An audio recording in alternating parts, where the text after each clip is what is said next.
guys, and welcome back to the Crawl Room. However, we are not in this wonderful ranty room for all things Formula 1 just yet. That will be coming later this season, of course. This time around, I will be doing my roundup of how I predicted the Constructors Championship would lie at the end of the 2024 Formula 1 season. So the predictions I made were after pre-season testing, but before the first round of the championship. And yeah, it's been a crazy year, hasn't it? And I don't think any one of us really predicted how the Constructors standings would end up at the end of the year, because none of us were really expecting what happened in the championship to actually unfold. You know, the likes of Red Bull losing their domination status, which no one expected. It was a crazy season, wasn't it, in that respect? But Max Verstappen did enough in the early rounds to then have a big enough points deficit.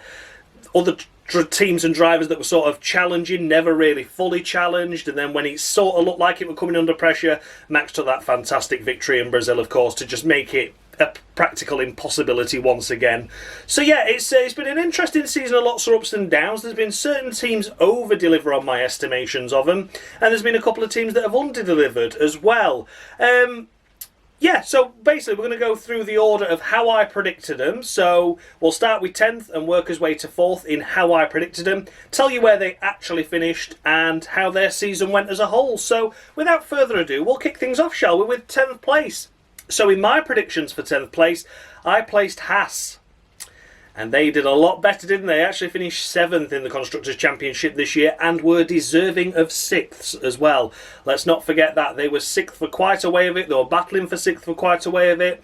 It was only due to that double podium result that Alpine got at Brazil, which admittedly was absolutely fantastic for them and fair play, that really meant that they lost out in the end to that 6th in the Constructors standings. I placed Haas in 10th simply for the fact that Ayuka Komatsu coming in for his first ever season within Formula 1 as a team principal. Gunter Steiner getting the boot, of course. I thought as much as Gunter was a feisty character within Formula 1, maybe he wasn't best suited to that job role at Haas. However, I didn't think Ayu would be able to come into the role and be strong enough to assert what he wanted. However, pre-season testing, it was perfect. Pre-season testing and what they did in that was really, really good. They just took things back to basics and were like, right, where are we struggling? Well, we're struggling with tyre grip. We're struggling with tyre degradation over a long run with chewing up as tyres. So in winter testing, they didn't go, and the pre-season testing, they didn't go for that overall dominant lap 1 pace. They were always, more often than not, at the bottom of the timesheets for both drivers, because all they were doing were long run, high fuel loads, long run, high fuel loads, different tyre compounds, and always doing that until they got on top of what made the tyres last longer. And that meant they went into this championship a lot more advantageous than what they would have done had they just gone for the single lap glory laps in testing. Yeah, it's been a fantastic season for Haas. I don't think anyone expected them to finish this high up, let alone say that 7th place for them finishing actually is a little bit unfortunate, because they did deserve 6th.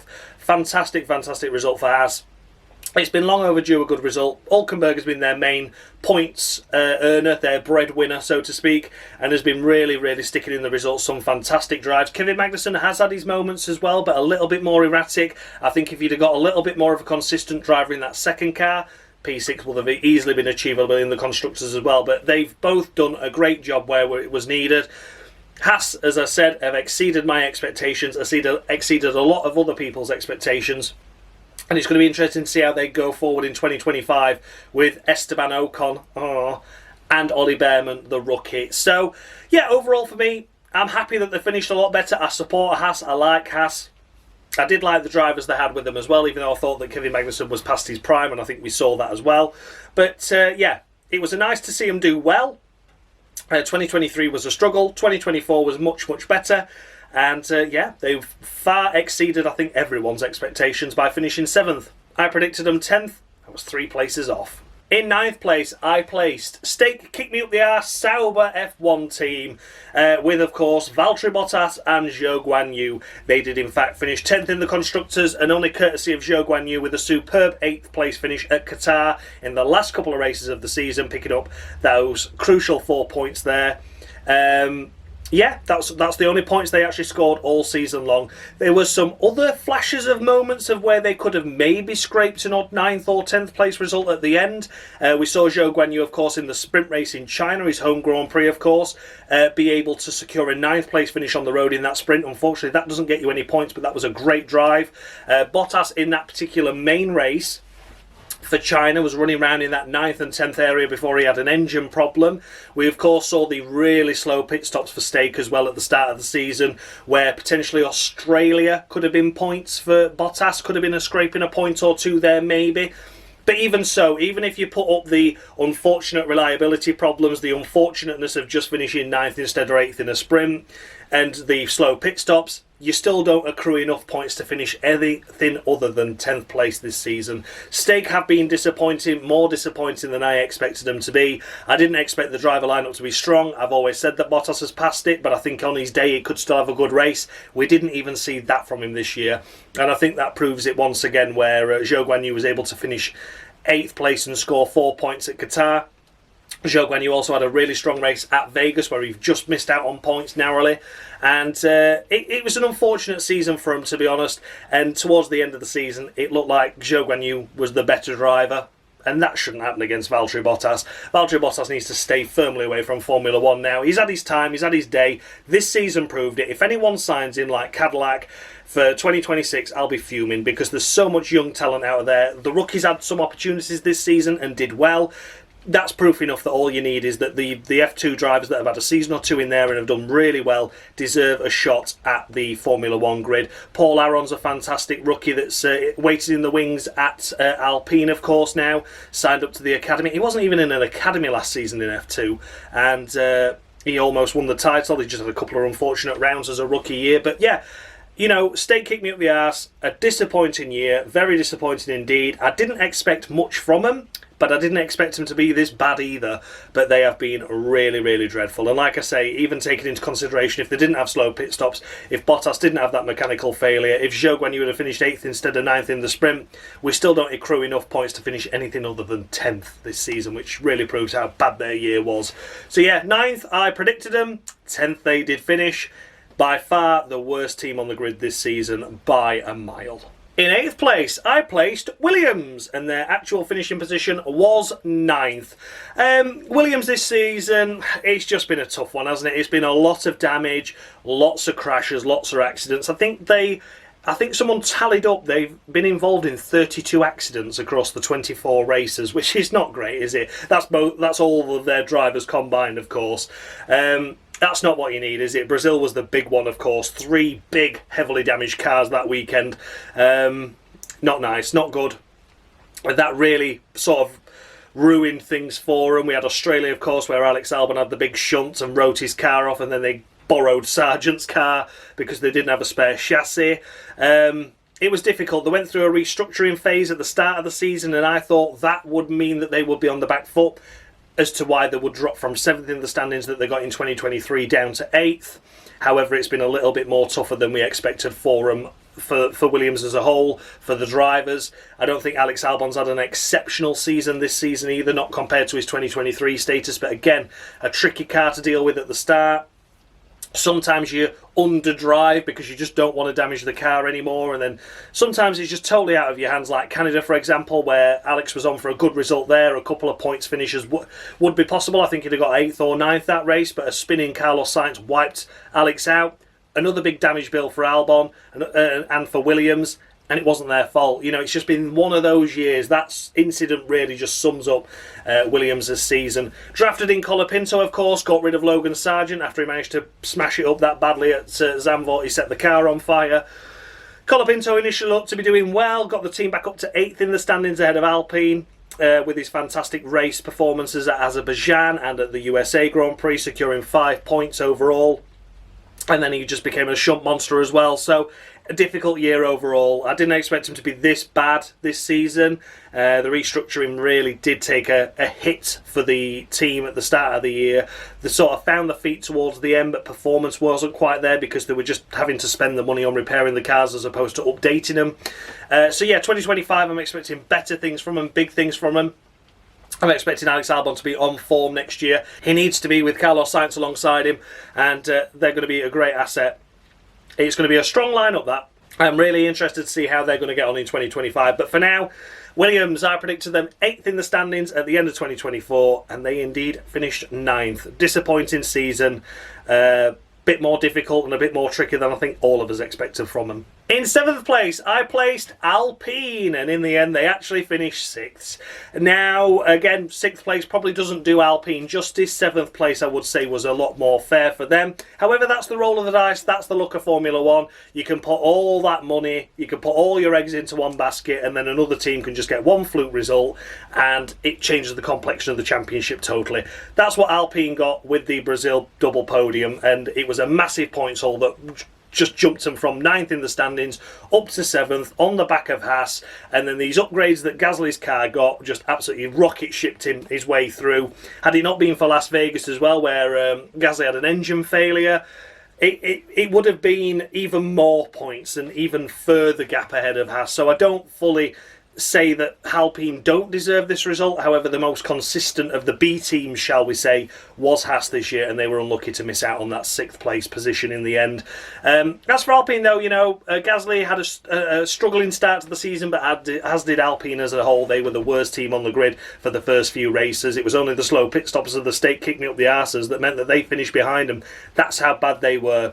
When that car was really tricky, Ocon was the lead driver there, qualifying 19th instead of 20th. Big wow, but it makes the difference, doesn't it? But then once that contact happened between the two of them at Monaco, where Ocon basically then knew he was gone, the team really wanted him out. They was not happy with him at all.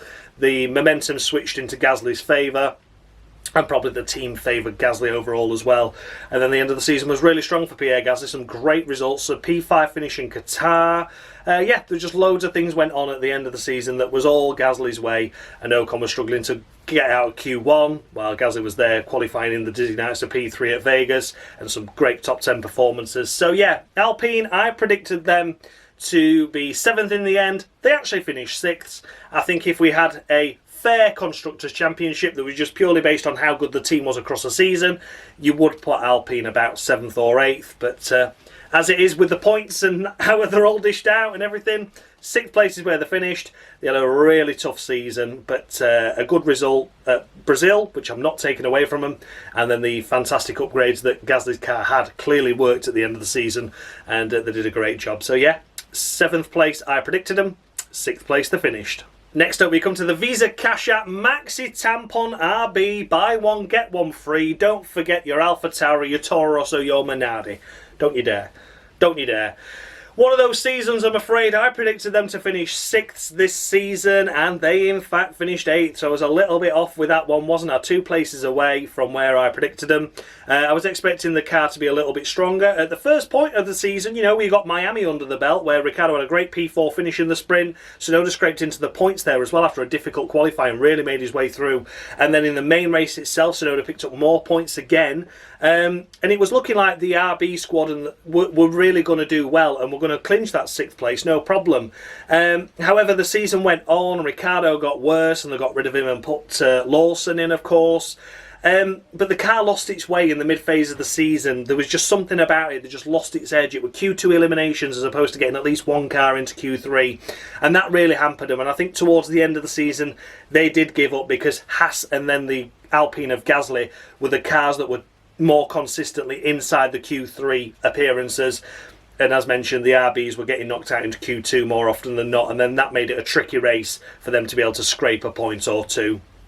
Daniel Ricciardo, of course, binned off unceremoniously. I don't agree with how it was done, but he did need to go. I don't know why they gave him the opportunity at the start of the season, to be honest.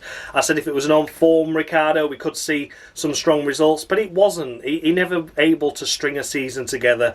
Miami was the highlight, I would say, from him this season, and that was the sprint race, because then he cocked up the qualifying in the main race and was out in Q1, and it ruined all the hard work he'd done on the Saturday by qualifying absolutely shite for the main race, where the points were even bigger. So, sort of sums up Ricciardo's season, that Miami performance. He had it in him, but only on very rare occasions.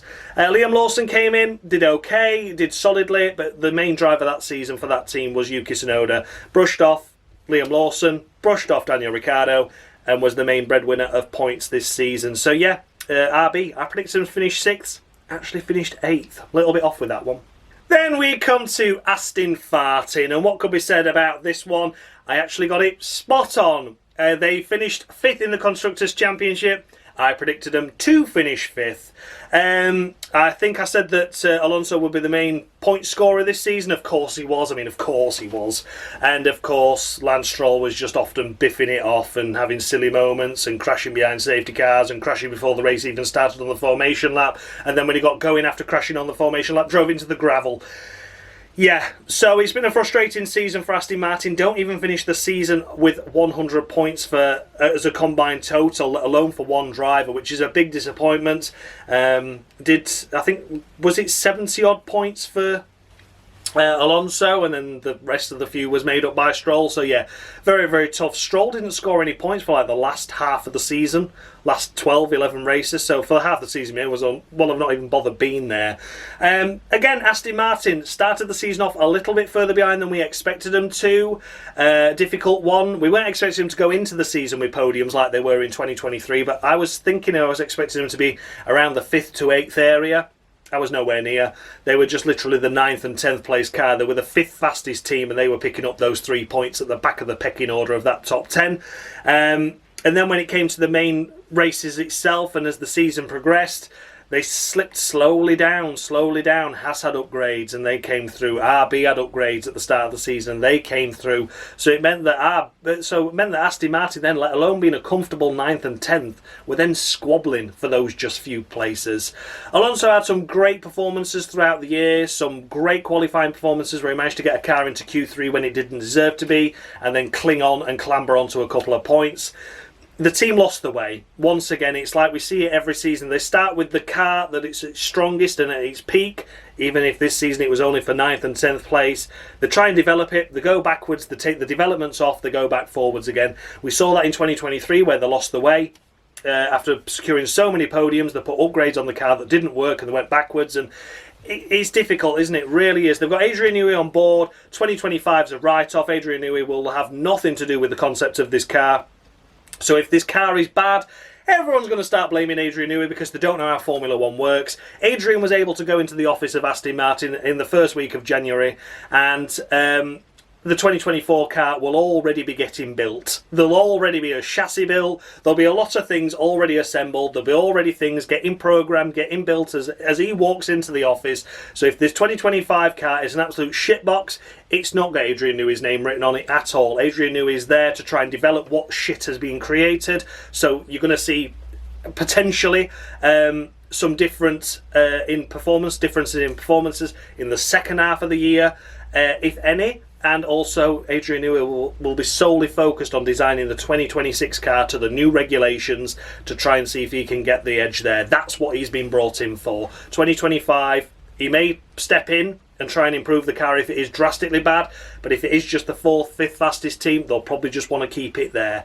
Make sure they get as much wind tunnel time as possible for that 2026 car. So it'll be interesting to see how it plays out. And again, as always, the main stumbling point of Aston Martin is Lance Stroll. And with him in the car, they're never going to get anything more.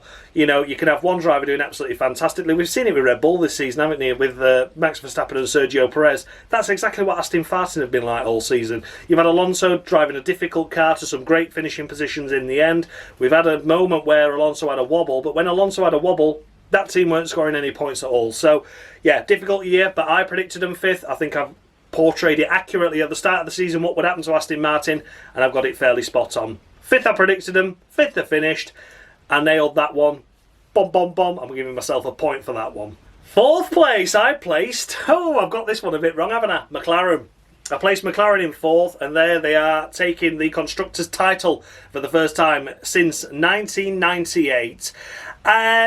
Yeah, I think they've gone better than I expected them to do this year. I was always a little bit cautious of how this new wind tunnel would come into effect, of course. I think I remember saying don't fix what's not broken is the main thing there, because what they were doing in previous seasons, okay, they started with a difficult car in 2023, fine, they knew they had work to do, but the way it was upgraded exponentially, and the performance that came with it. And then they were like, yeah, we've got this new wind tunnel coming. I'm like, is this new wind tunnel actually going to gain you the results that you're expecting? Because don't fix what's not broken. If you're whatever's working in terms of an engineer thinks this design up, it gets done, the online systems, all the graphics and everything show in these software data performance things, all show that this wing is doing that. Then you put it on a wind tunnel and it says it's doing that, and then you put it on the car and it does exactly what it says. It's a massive, massive thing to have that much correlation be so accurate. And sometimes developing a new wind tunnel and putting that in place can really set you back, because there could just be something that's fractionally different in that wind tunnel that doesn't quite... So yeah, anyway, I'm wrong. Obviously I'm wrong, because here they are winning the Constructors Championship with that new wind tunnel in effect for the last 6 to 8 months. They've done a really stunning job with that, and yeah, deserve all the credit due, McLaren. They've built a rocket ship. The drivers, I would say, didn't deliver the best results possible. I know everyone's going to be at the comments at me going, well, Lando nearly won the title, so I think you'll find... Now, I think you'll find that, look back at the season, just watch the season again, and look how many points Lando Norris bottled. Oscar Piastri, second half of this season after the summer break, was nowhere throughout the majority of it. I'm sorry to say, but it's just a fact. He was well off of Lando Norris, and at that moment in time, I weren't very impressed with Norris's performances as well. So, yeah, they've had some good races, they've had some strong seasons, and Lando Norris summed it up saying we weren't mentally prepared, myself or the team, for a championship fight. So maybe they were expecting themselves to finish 4th as well. If they can both get the mental attitude together, the drivers and the team, as in like, right, we've won the Constructors, we need to keep hold of that, and we also need to win the drivers' title. If they can both be mentally ready for it, if they can get the strategy sorted out, if the drivers can stop making mistakes, they will be a formidable force. I'm a little bit on the fence at the moment as to if both drivers can do it. I would say that, but it has been a great season for McLaren. Not denying that, they deserved the title in the end. They've done really well, but they did make it hard work for themselves on more than one occasion. That rocket ship that they built should have walked away with his constructors' standings, and it shouldn't have been as close as it was at the end to Ferrari or Red Bull for that matter. So yeah, McLaren, I predicted them 4th. They finished 1st, and even with a first place finish and a Constructors' Championship under their belt, I still feel there's work to do there. 3rd place, I predicted Mercedes. Their actual finishing position this year was 4th. I don't think I was too far away, though, to be honest. I know I'm 1 place away. But the main surprise, of course, was McLaren, and that's pushed them well up and knocked everyone else down effectively. 3rd place for Mercedes, of course. George Russell, of course, a fantastic couple of wins this season. His most notable win was the one that didn't count, of course, at Spa in Belgium, where he just went for the one-stop strategy and was able to hold off his teammate Lewis Hamilton, only to be disqualified at the end for the car being 1.5 kilos underweight. Yeah, the season for Mercedes has been very much up and down. If they could get that car within the operating window in which the drivers liked it and the car liked it, then they were absolutely unstoppable at times. They really were. Some fantastic laps thrown in. The Spa weekend just proves it, doesn't it? A 1-2 finish over the line there. It's been an interesting season. It really, really has. But sometimes you'd expect them to go to a weekend like Spa, and you weren't expecting them to be all that good, and they were really quick, dominant even, borderlining on dominant there. And then you go to another circuit, you'd be like, oh, we're not really expecting much from Mercedes this weekend. They do well, and then you go and you'd be like, oh, we're expecting great things. It was like Spa, it's similar to Spa, and then they just don't do anything. And it was really weird that the car had a very fragile operating window in which it was fantastic. Be it tyre compound, sometimes it was on. You know, you'd see that in a race weekend where the hard tyres were brilliant for them one weekend, the next they were shite. It was very, very up and down. So yeah, 3rd place I predicted them, 4th place they actually finished. I don't think I was too far away with that, to be honest. Lewis Hamilton really needed to get his qualifying act together. I would say that. Lewis Hamilton on his way to Ferrari now, but struggling over a 1-lap pace. Comprehensively beaten by George Russell this season in terms of qualifying by almost 2/10 on average throughout the year, and it's difficult to put into why that is. You know, I think Hamilton is sort of passing his best now, passing his sell-by date, I would say. But then you see what Alonso's doing, you're like, well, Alonso's a little bit older. I think it might be mental mindset. Maybe he's just mentally ready for a change now and was ready for Ferrari at the end of the season. We'll see how he gets on in 2025. George Russell, a strong season by him, but nothing overly special, I would say. I think sometimes the car has, when it's been good, has really shown George in a more positive light than it should have done. I seem like I'm really bashing the British drivers, don't I? Where's my British bias gone now? But George Russell, yeah, he's had a good season. He has beaten Lewis Hamilton, but Lewis Hamilton that's ready for a change, and his mental mindset wasn't with Mercedes for quite a number of races this season. And George himself, still mistakes creeping in. It's a difficult one. But yeah, overall, third I predicted him. Fourth they actually finished. I wasn't too far away. Second place, I placed Ferrari, and that is exactly where they finished. I tipped Ferrari to have a good season this season, I must say. Charles Leclerc, of course, has been absolutely stupendous this season, winning the Crawl Room Championship this season for the first time in that series, if you watch that on my channel. And Carlos Sainz doing a stunning job in the early part of the season to do really well. And then when Leclerc found his feet, Carlos Sainz more often than not made sure he matched him. He's done really, really well this season as Carlos Sainz. It's probably his best ever season in Formula One. It seems such a shame to see him go to Williams next season, doesn't it? A driver of his calibre deserves to be within inside the top 4 teams. However, he's not. He's going to Williams, and he seems like he's really passionate about pushing that team forward, and fair play to Carlos for that. His mindset is firmly on getting himself back up the grid with the car and the equipment he's been given. Fair play, Carlos. Fair play indeed. Charles Leclerc, of course, his main rival next season will be Lewis Hamilton. I think Charles Leclerc will have the edge over Lewis Hamilton. He is, of course, Ferrari's golden boy. Of course he is. And that will bring some advantages to it, just with the mental mindset more than anything else. I think that both drivers will be treated as equally as possible. You know, the Carlos Sainz and Charles Leclerc marriage quite happily worked out, didn't it? So I can't see why Hamilton can't fit into that and integrate himself within the team well either. Of course, they paid big bucks for him, so they want Hamilton to deliver. It's not like Hamilton's going to be disadvantaged on purpose to favour Leclerc. It just won't happen, not with the kind of money they've spent on Hamilton. But it's going to be interesting to see how Hamilton adapts to the Ferrari environment and how he gets on alongside Charles Leclerc, which is one of the best drivers on the grid at the moment. We saw a couple of strategic errors in the mid part of the season with Ferrari, but throughout the most part they have massively improved. More often than not, they were making the right calls at the right time, which is polar opposite to what they've been doing for years. The best part of 10 years, they have just been mistake after mistake after mistake in the strategic element of their racing, and now they seem to have got a handle on that. Wow, oh, wow, oh, wow. They're suddenly up there, they're suddenly able to fight, they're suddenly able to compete. It's been great to see Leclerc do well, it's been great to see Sainz do well. They just fell a little bit short, didn't they? The mid-season this season was where they were sort of struggling with development. They were only scoring like 5th and 6th, and that's when McLaren were at their best and when the drivers were bringing the results home. So that meant that they finished second in the Constructors.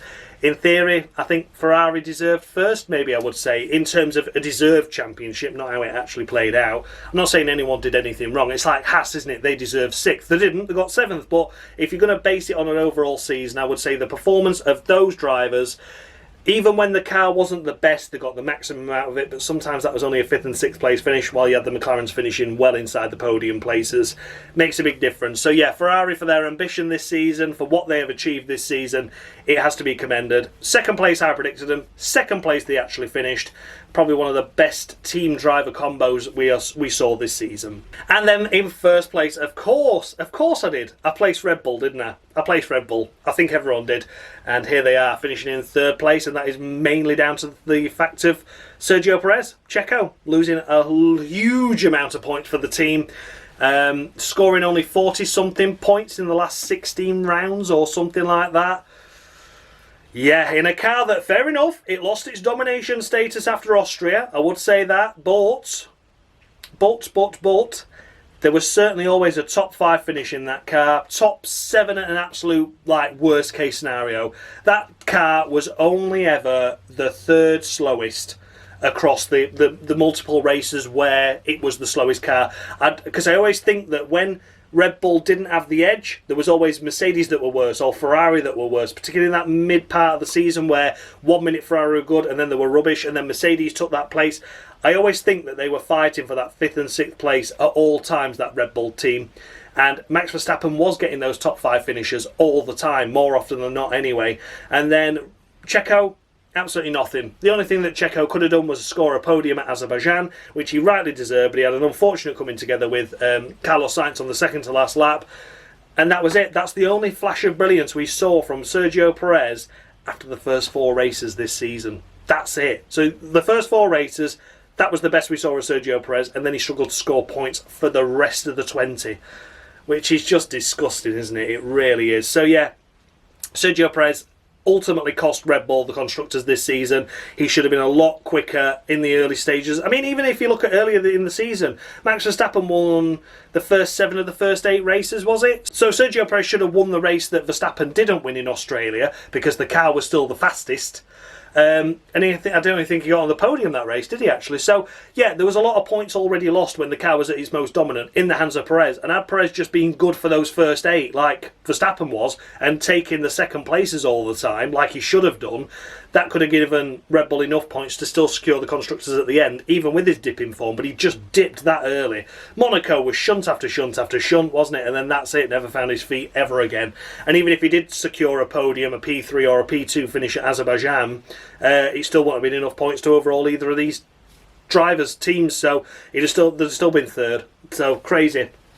But yeah, Sergio Perez, a lot to answer for, unfortunately, this season. Very, very dismal, very, very poor. Max Verstappen, of course, did what he had to do at the start of the season with the most dominant car. Drove really well throughout the most part of the season, securing the points that he could secure with the equipment he'd been given. Lost his head a couple of times, which wasn't ideal, but again, those points that he did lose due to losing his head didn't make the difference in the end. It didn't make the difference. It was all down to Checo. So, be interesting to see how they get on in 2025, of course, with Liam Lawson alongside Max Verstappen. I don't think Liam Lawson is I don't think he's the wrong fit for the team.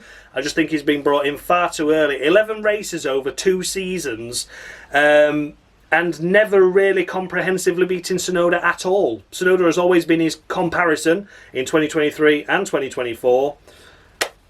What have we seen? What have we seen of him? We saw that fantastic first race, his debut race at Singapore, where he picked up a couple of points. That was stunning. We thought we were on something special, but then he plateaued, and he never really came out of that plateau in the races he did in 2024 as well. So, going to be an interesting one to see how they get on. I think that second Red Bull seat is cursed no matter who's in it.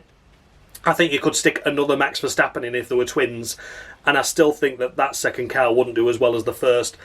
I just think it's cursed now. There was only really Ricciardo that could match Verstappen, wasn't it? And unfortunately, that was when the team and the Renault engine, of course, in the back of it, kept blowing up. So Ricciardo looked like he was massively off pace. In just looking at the standings at the end of the season, you know, you look and you're like, oh, Ricciardo didn't do as well. Yeah, but he matched him, didn't he? So, yeah, Ricciardo left at the end of 2018, and since then, that second seat has been cursed. Checo's had some good performances in it, but for the most part, never as good as Max. So, yeah. That's it. I predicted Red Bull to finish first. Here they are, finishing in third. So then, guys, those were my 2024 Formula 1 Constructors predictions. Let me know down in the comment section below, how did you predict them at the start of the season, and how did it look at the end of the season? Were you right? I got 2 teams right there. I got a few that were within 1 place of each other. And I got a couple of teams massively wrong. Haas were the main ones that I got wrong. McLaren were the ones I got wrong. Red Bull, of course. Everyone else, I think I was always within 1 or 2 positions. So I don't think that's too bad considering how topsy-turvy this season has been. But yeah, have a chat in the comments as always, guys. How wrong did you think my predictions were going into the start of the season? Did you think I was wildly wrong anyway? Yeah, and at the end, let me know. We'll see who wins. So we'll do a little competition in the comments section. Whatever you predicted at the start of the season, let me know where they finished at the end. If you got a team absolutely 100% spot on, you're going to get 3 points. If the team is within 1 position, you're going to get 2 points. And if the team is within 2 places of where you predicted them, you're going to get 1 point. And we'll have a quick tally up and we'll have a play around, have a bit of fun in the comments and see who was closest in the end, see who got most. Because if you get more than 1 team that's already spot on, that's quite a big advantage. So, yeah, I've got 2 teams spot on. A couple are within 1 and a couple within 2, so I'll have a workout of my tallies in the comment section and let you know what I scored, and then everyone else can try and beat me and see how they compare. Thanks so much for watching, guys, and as always, much love!